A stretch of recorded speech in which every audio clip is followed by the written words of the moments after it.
Was sound asleep. He was dreaming of Easter and the brightly painted eggs that he was going to bring to all the children. Hey, buddies. So he was dreaming about the eggs that he was going to take to the children. Easter came at last, but the Easter bunny kept right on sleeping.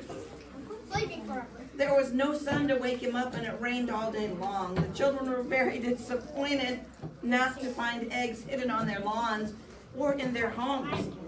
But the parents had bought some jelly beans, so they weren't completely forgotten. It rained every day for a month, and the Easter bunny slept right on. I was tired Easter bunny. Yeah.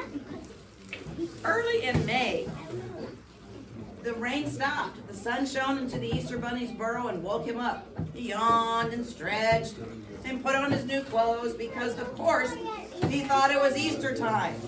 He even sang a little song to himself. I hip and I hop, my eggs are blue, red and green too, a pink one for you, all nice and new, hippity hop. Got that, Easter bunny? Hippity hop. So he's happy. Soon he came to a pink house where a mother and a father and a boy and a girl and an aunt and an uncle and a friend and a baby were sitting under an apple tree. And some of them are sitting under the tree. They were eating chocolate, except for the baby. The baby was too little for chocolate, so he had a cracker. The Easter bunny hopped up and started singing, Happy Easter to you. It's the same tune as Happy Birthday. Happy Easter to you. Now remember, this is Mother's Day. But the Easter bunny forgot. He slept. When the Easter bunny finished his song, he offered his basket of eggs. What's all this? Asked the father. What is this rabbit doing here? Why, it's the Easter bunny, said the little girl. But Easter was weeks ago, said Mother. Today is Mother's Day. Bye-bye, said the baby to the Easter bunny. These were the only words he could say, so he said them over and over. Bye-bye, bye-bye, Easter bunny, bye-bye. The Easter bunny decided to try somewhere else. He looked back sadly as he hopped to a yellow house nearby. But no one there wanted any eggs either. He hopped all through the neighborhood, but everywhere he heard the same thing. It was too late for Easter eggs. Some of the people even scolded him for not being on time. Crazy Easter bunny. The Easter bunny went back to his burrow. He looked at the beautiful basket of Easter eggs that nobody wanted. He thought and he thought. Finally, he had an idea. I'll be a 4th of July bunny, said the Easter bunny. And he started repainting the eggs. What colors do you think? 4th of July. Red, white, and blue. He painted those pretty Easter eggs red, white, and blue. Then he made himself a red, white, and blue hat, and on the 4th of July, he started out again. It was a very hot day, and the Easter bunny's basket began to feel heavier, because it's hot 4th of July.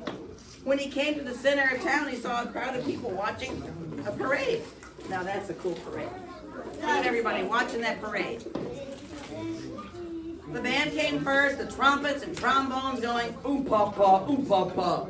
Oom-pa-pa. Then came the soldiers, and then came the Boy Scouts and the Girl Scouts. And with them, proudly carrying his basket of red, white, and blue eggs, hopped the 4th of July Easter bunny. So he jumped into the parade with his Easter red, white, and blue eggs. Stop the parade, shouted an officer. Stop, halt. Everyone stopped, just like you did now. What is all of this, the officer demanded. Who are you? Well, I'm really the Easter bunny, the rabbit said in a very small voice. He was beginning to be a bit frightened. But I overslept and I started out too late and nobody wanted my Easter egg, so I thought I'd be a 4th of July bunny. The 4th of July is no time for eggs. The officer looked very cross. Now, go away. Boom! Boom! The children all clapped their hands in delight at the noise. None of them paid any attention to the Easter bunny. Bang, bang, bang! Smaller firecrackers were going off now. Rockets went off into the air. The parade marched on, and the Easter bunny was left alone. Poor guy. He tried knocking on several more doors, but everyone thought he was joking. I mean, after all, it's summertime. So he went back to his burrow and fell asleep again. The summer passed away and the days grew shorter. The leaves blew down from the trees and still the Easter Bunny slept. I think he was so sad. He missed it. Look at this one. This is Halloween. This poor Easter Bunny is still trying to get it right. One black night, when the wind howled outside, the Easter Bunny heard a loud knock. He jumped up and opened the door, and 3 little white ghosts stood in front of him. Boo! The ghosts in front of him, and they went to his house, and they said, boo! Just then the wind blew very hard, and the white sheets flapped on the 3 little ghosts, and the Easter Bunny looked down and saw 3 pair of brown shoes. It was Halloween. A trick or a treat, one of the ghosts cried. Wait right here, said the Easter Bunny happily, and he went back into his den to get his Easter eggs. Remember, this is Halloween. A trick or a treat, the children repeated as he returned with the basket.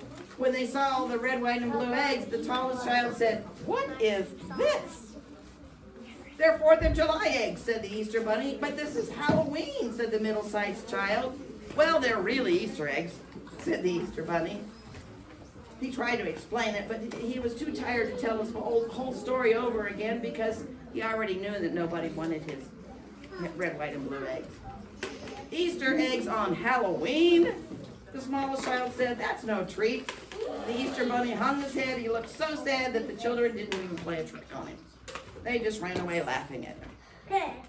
Easter eggs on Halloween, they shouted, and their voices getting farther and farther away. They're running away. They left the Easter Bunny with his red, white, and blue eggs, and his feelings were hurt. I would too. I would too. The Easter Bunny stood in the doorway and watched them go. He began to shiver. The wind was cold and blowing harder. He waited and waited for some more children to come. It started to snow. I know, the poor little bunny. Suddenly, a fierce gale wind swept the little rabbit off his feet and carried him high into the air. The wind picked the Easter Bunny up. Look at him flying through the air. I would love to. That would be fun. But it also takes you away. If we don't know where you'd land. When at last he came down, he blinked and rubbed his eyes. At first, all he could see was snow. Then he caught sight of a sign that said, can anybody read that sign? Santa's house. Santa's house. Oh my God. Yeah, he got blown that far away. The sign was shaped like an arrow, and it was pointing to a curving path that led between 2 rows of Christmas trees. The Easter Bunny hopped down the path, and there, just around the bend, he saw the house. The next moment, he was knocking timidly on the door. I mean, okay, I'd be scared too.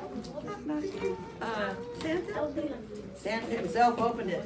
Well, bless my soul, said Santa when he saw the bunny on his doorstep.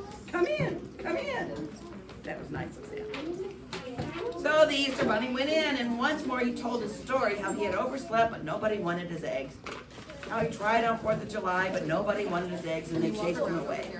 Well, well, said Santa Claus. There's nothing we can do about your Easter eggs, but if you want to help me make the children happy, I have plenty of work for you to do. And almost before he knew it, the Easter Bunny was painting toy fire engines and tops and doll beds and toys. He was having such a good time, he forgot all about the Easter eggs that nobody wanted. We're almost finished, guys. On Christmas Eve, Santa loaded the toys on his reindeer slow, and when he was ready to start, he said to the bunny, that's the biggest load I ever had. Maybe you'd better come along and help me tonight. So, the Easter Bunny hopped in and sleigh next to Santa, and off they went through the sky. Sometimes Santa would say the chimney was too skinny for him to slide down. You know, Santa's a big guy. And guess what? The Easter Bunny would take some toys from Santa's pack, and then he would easily slide down the chimney and hanging the toys on the fireplace. And Santa would say, I could never go up and down all those chimneys that fast. As they would happily go on to the next house. After they had delivered the last present, they went back to Santa's house for hot chocolate and cakes. the Easter Bunny began to feel a little tired from all his traveling. He decided to go back to his burrow and sleep until Easter again. Here you go. This is the last part, and it's the sweetest part. Wait a minute, said Santa Claus. I have a Christmas present for you too. He reached. Think about it. What do you think? What do you think it might be? Santa. No. Santa reached deep into his sack and brought out a beautiful gold alarm clock. That's right. Oh, thank you, Santa Claus. I'll set it to go off on Easter Sunday. And the next year, when the gold alarm clock began to ring, the Easter Bunny jumped up and filled 2 baskets full of eggs. Then he hopped up to the same pink house that he had visited last year. A little boy called, "Hi, Easter Bunny!" It was the same baby who could only say bye-bye the year before. "Happy Easter!" exclaimed the Easter Bunny happily. He offered the little boy an Easter egg, and the little boy took it, and the Easter Bunny was very happy. It was so nice to be right on time. And because of his gold alarm clock, he was never late again delivering his Easter eggs. The end. It would be fun. It was fun. Thank you.